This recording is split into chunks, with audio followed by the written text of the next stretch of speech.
Well, hello again, everyone. This week we are going to be talking about twos. Now, the first thing we do before we're going to jump into twos, we are going to review because when we had our Zoom session last week, we decided that it would be helpful to kind of tie a bow on where we've been before we move forward. And I am going to throw up a couple of things just to make sure that we're all on the same page. So here is my little board with the anger focus triad on it. Remember, the anger triad is 8s, 9s, and 1s, and they share a responsiveness, of course, toward anger. And this is rotating around conflict and injustice.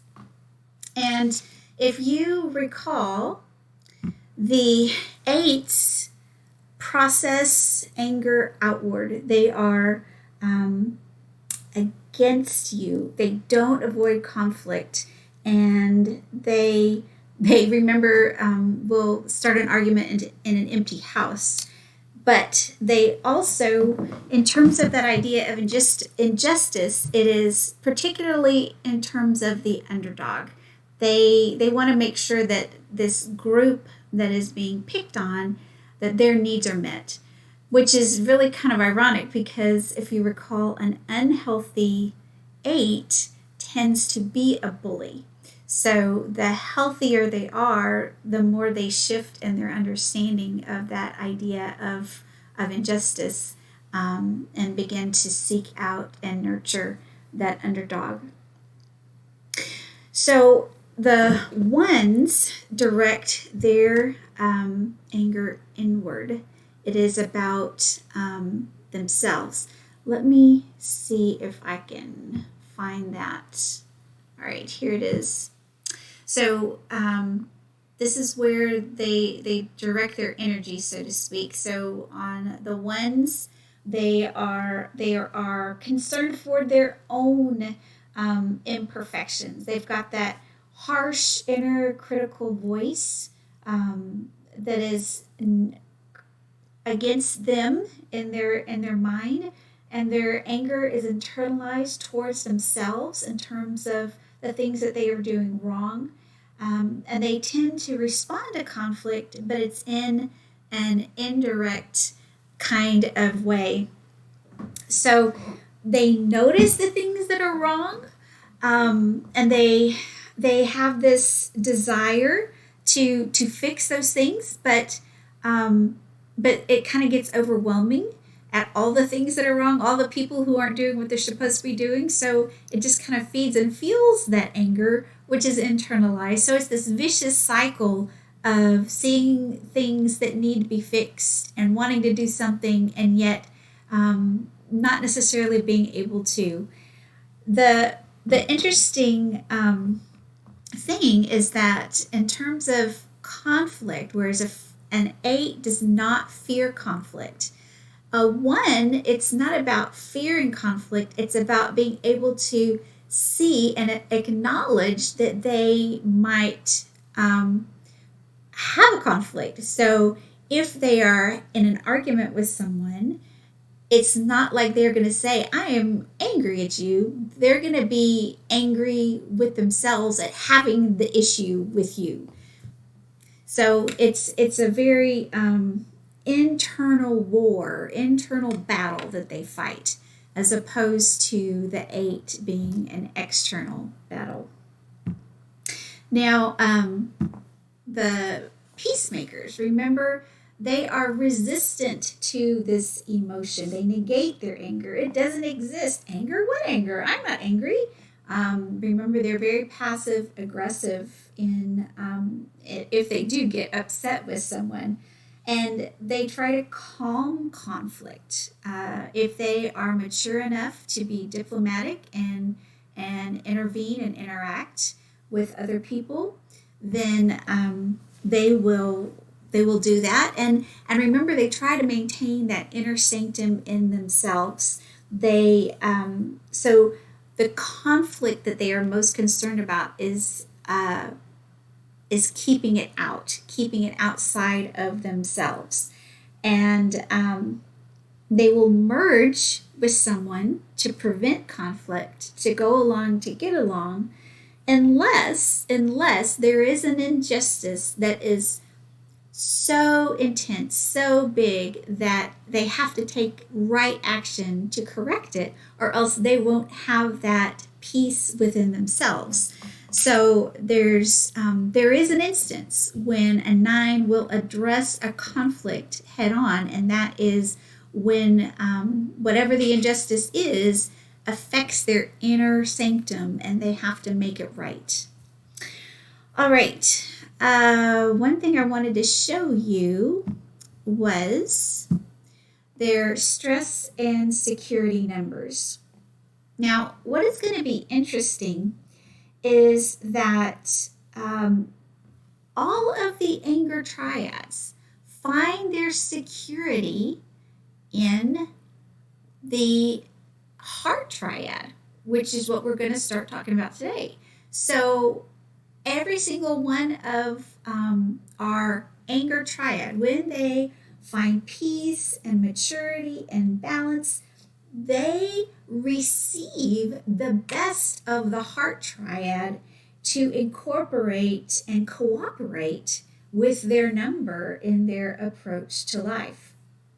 Now, what's interesting is the reverse is not true for our heart triad, and we're going to see how that looks. So I think that it's time to transition. So if you need to take a break, you can do that if you need to, but we are going to move on to our 2s. So where our anger triad is focused on conflict, our heart triad is focused on value, as in the inner worth of the soul. And in some sense, each of these numbers, here's my new picture. If you look at that, we are all focused on the one side, on the in the heart triad. And all of them are trying to find this sense of identity, this sense of personal worth. And they find that worth, they receive their value in a very different ways, each of those numbers, but they're all trying to respond to that same issue. So the anger triad is about conflict and justice, and for the heart triad, it is about value and worth and meaning. So kind of a different focus in how they live and what they do. So I'll jump back over to that and we can start talking. If you want to take a picture, feel free. The 2 is the helper.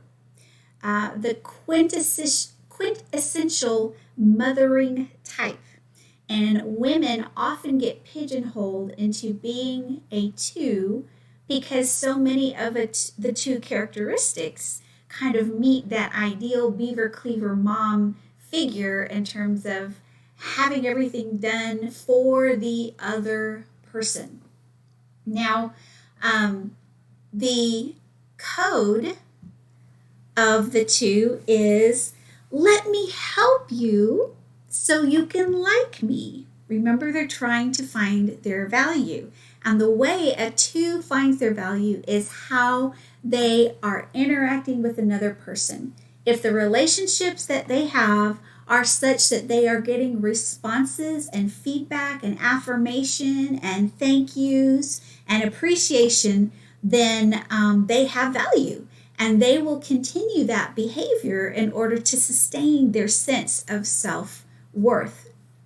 Now, another code that they might live by is, here I come to save the day.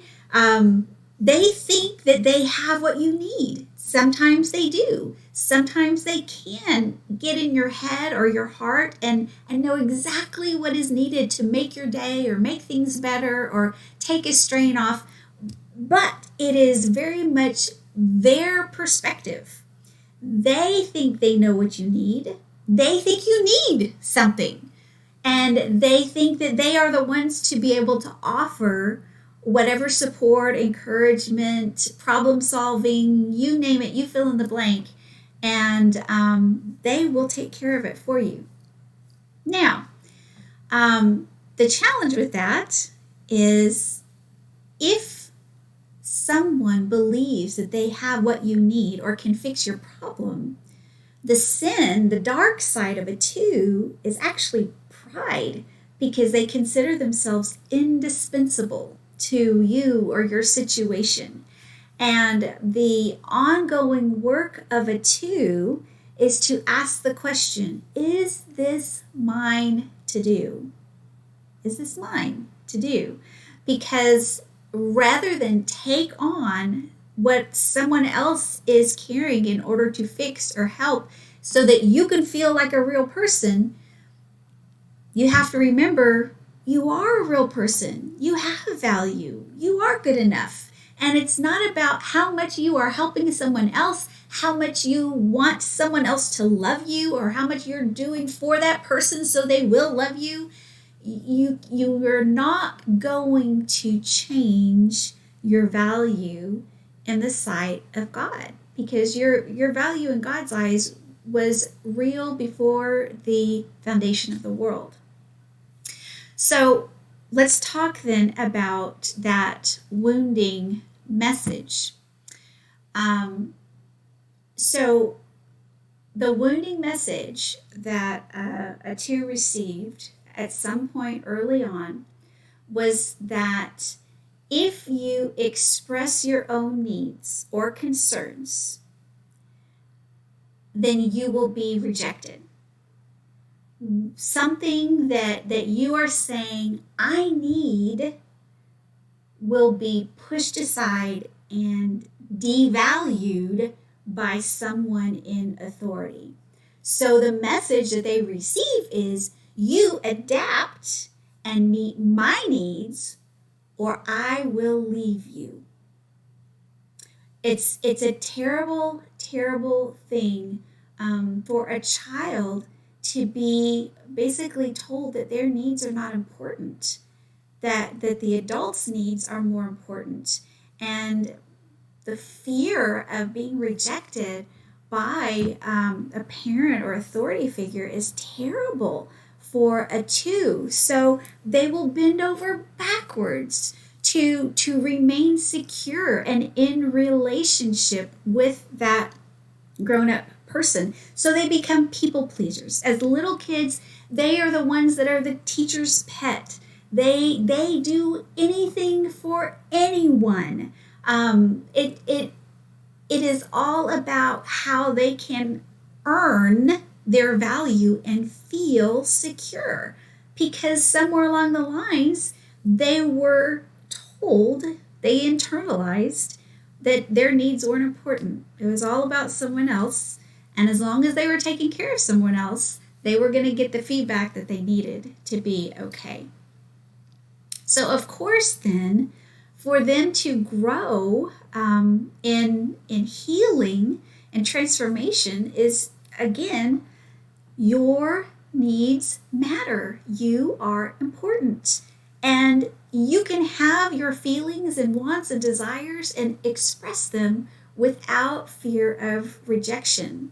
Because if someone disagrees, it's not about negating your value. It's about having a different opinion. If someone disagrees that you have needs, wants, or desires, then that's a problem. That's abuse. And you can't allow someone to continually reject your heart. But you have to learn what your heart is. What is it that you need? What is it that you want? How can you go about getting what you need met? And then you have to learn to ask for it, which, if you remember, the sin is pride, and pride has a hard time asking for help. So it's a very complex story to be in the head of a 2, because it's a quest for understanding the self and learning humility to accept the dark side of the self, to get beyond the dark side of wanting to feel indispensable, and owning that there is a need that someone else will have to meet, that you can ask for someone else to meet that need for you. Now, let's see. Let me go back over here. We've talked about, and I have that wrong, y'all. I messed it up. If you see the type, it's not supposed to be anger, it's supposed to be heart. So I'm sorry that is a small error there, and I'll fix that. But let's see. We've talked about wounding and healing. We've talked about children. We've talked about code. So relationships. If you haven't already figured it out, relationships are the most important thing for a 2. They are the ultimate priority. And they will place those relationships above anything. So when you are in relationship with a 2, it's very easy to take advantage of them because they're always there for you. And it's easy to ignore that they are people with needs because they're constantly doing for you. So be aware to honor and value the 2s in your life, and let them have their feelings and their needs, and why not ask them what they need, what you can do for them. That would really blow their mind and make their day, I think. Now, at work, the 2 is like the second in command, who knows everything about everybody, what they need, when they need it, orders the supplies on time, makes sure that everything is in place so everyone is happy, and is kind of the glue that keeps that organization together. They're the one who knows the backstory of what's happening. Of course, a temptation for a 2 is gossip, because they are in relationship with people. And if they think that sharing a story with someone is going to get them the response of affirmation that they need to feel valued, then they will fall into that trap, which is also associated with pride of having the information that someone else does not have. So let's see. I think we need to talk about our wings. So you know what a 1 is. So a 2 with a wing 1 will say, let me help you, and I will help you to make it right. And I'll do it the right way. Usually 2s with 1 wings have better boundaries, and they are able to kind of see that edge of what could be wrong with this situation, and not necessarily be taken advantage of in extreme ways. Now, you haven't met the 3 yet, but a 2 with the 3 wing is going to help you in whatever need in whatever way you might need. So they are going to be very good at filling in gaps that come up to make it better for you. If you have a flat tire, I can call the AAA for you. If you end up having a childcare emergency, I can be a babysitter. Let me come take care of that for you. If you recall in the book, there's that hilarious story about cheerleader Jenny, who gets the Suburban for the associate pastor, and it's not really a help, but she thinks that she is meeting the need. All right, let's see if I've gotten everything. Okay, we got to talk about stress and security. So if a 2 is in stress, they go to the challenger, which is a really, really difficult place to be, because an angry 2 is a scary 2, because they are angry with the fact that you are not giving them what they need. You're not liking them. You are not doing this. You are not fulfilling what I need you to do. And not only that, you will like me, and it's your fault that whatever it is that's happening is happening. So an angry 2 will blame and belittle, and it's a scary thing to be in with a 2 who is angry, because all of the dark side of the 8 meets the dark side of the 2, and there is this explosion, and it's a hard place to be. It's a very hard place to be. So if you encounter that, the best thing for you to do is to quietly try to listen and to love. At the same time, it's very important to set a boundary with that 2 and let them know that it is not your responsibility to fix their anger, that they have to do that work. They have to identify what it is that's really going on, and they need to communicate that, not blow up. So it's really, really tricky to do that. So I'll encourage you in that process. Now, in security, they take on all the good stuff of a 4. So they're creative, and they know how to be an individual. They know how to take care of themselves, because they can see enough of themselves that life makes sense again. And they are not so dependent on other people to give them what they need to feel like a real person.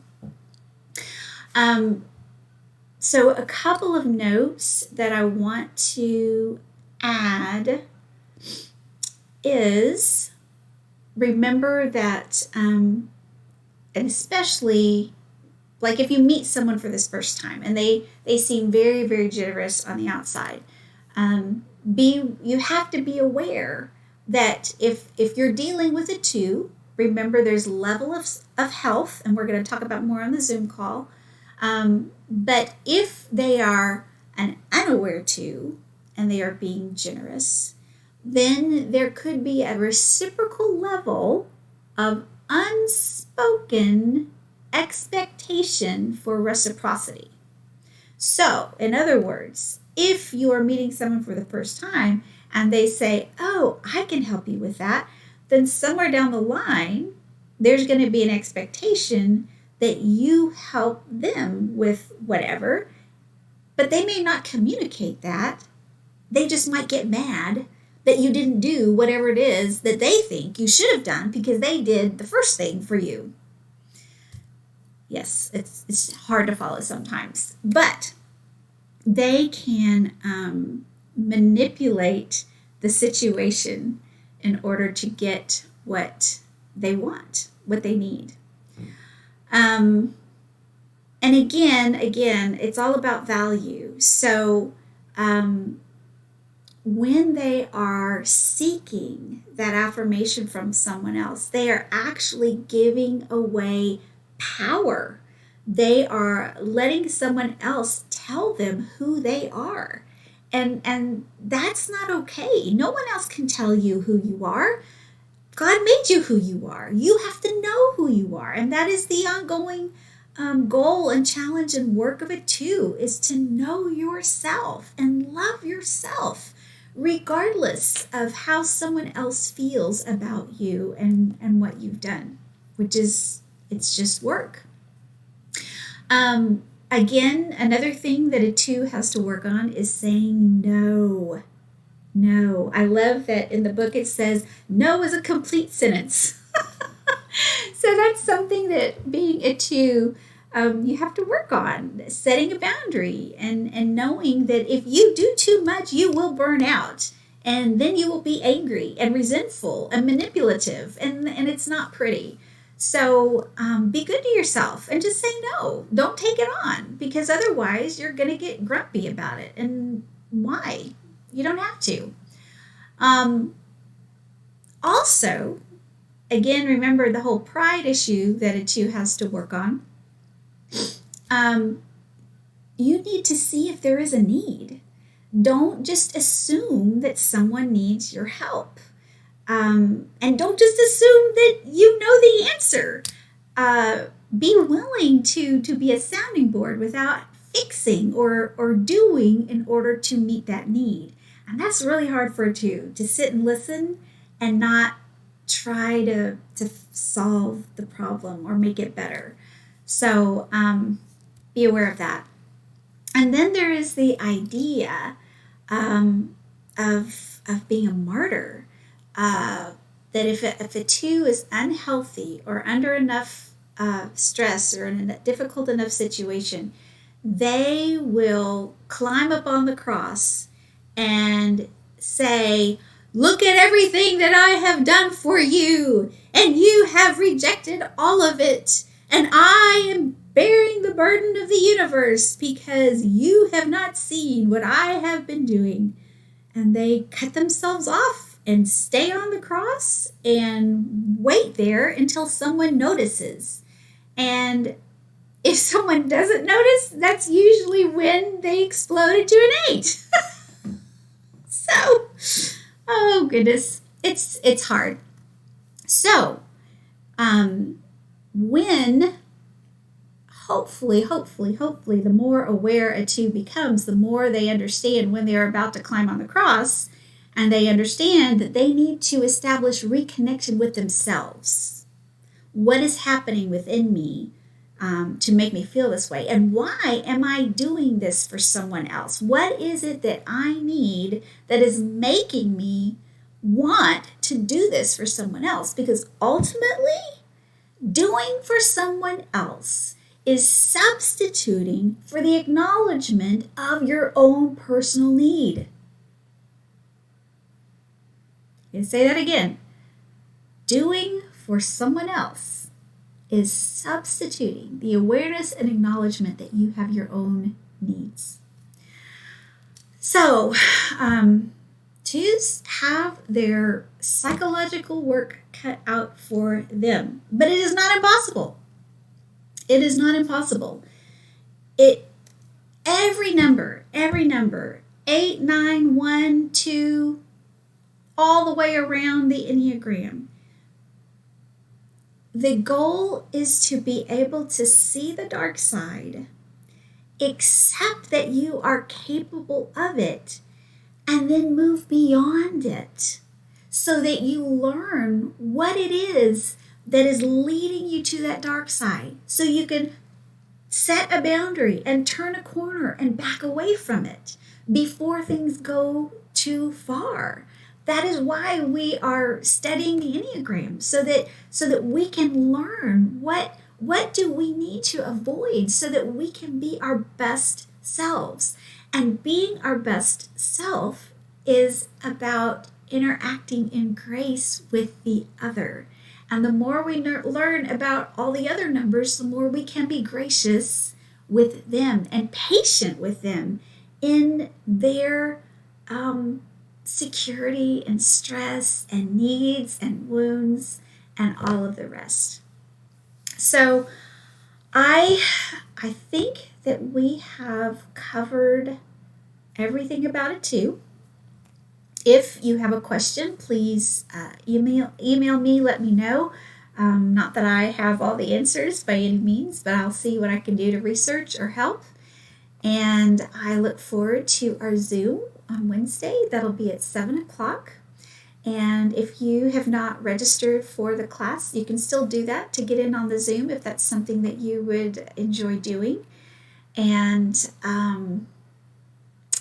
I hope that you are understanding. The further we go in this, I think the more difficult it is, because the closer you get to your number, the less it becomes about sticking a label on someone else, and the more it becomes about accepting who we are. And friends, I can tell you that it is usually easier to accept other people as they are than it is to accept ourselves as we are. So be gentle with yourself, be gracious with others, be strong, be courageous. Oh, and if you are a 2, the verse that I think is going to be a blessing to you is Matthew 11:28 through 30. Come to me, all you that are weary and are carrying heavy burdens, and I will give you rest. Take my yoke upon you and learn from me, for I am gentle and humble in heart, and you will find rest for your souls. For my yoke is easy and my burden is light. Have a wonderful day. Thanks be to God. Amen.